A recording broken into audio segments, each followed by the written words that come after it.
লখিমপুৰ আঞ্চলিক বন সংমণ্ডলৰ যি অঞ্চলসমূহ আছে সেই অঞ্চলসমূহত বিগত কেইবছৰ ধৰি হাতীৰ এটা জাকে বৃহৎ ক্ষতি সাধন কৰাৰ লগতে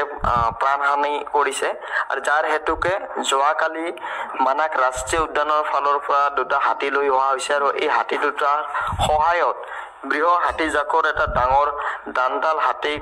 ট্ৰেংকুলাইজ কৰি GPS লগাৰ এটা প্ৰচেষ্টা তেওঁলোকে কৰিছিল আৰু এই প্ৰচেষ্টা বিফল হোৱাৰ ফলত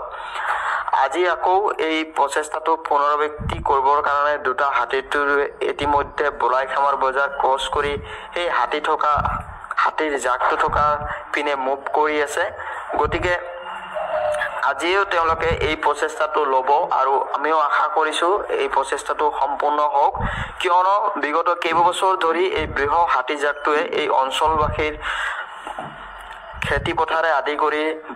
বহুত মানুহৰ হাতী সংঘাতৰ সন্মুখত পৰি মৃত্যু মুখত পৰিছে গতিকে এই হাতীটোৰ জাকটোক সঠিক এটা আপডেট আমাৰ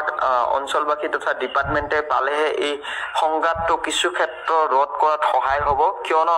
জিপিনে মুভ কৰি আছে এটা সঠিক আপডেট তেওঁলোকে পাই থাকিব তেওঁলোকে মনিটৰ কৰি থাকিব পাৰিব যে হাতীৰ জাকটোৱে ক'ত গৈ আছে সেয়েহে আমি আশা কৰোঁ যে আজি এই অপাৰেশ্যনটো সাকসেসফুলি কমপ্লিট হওক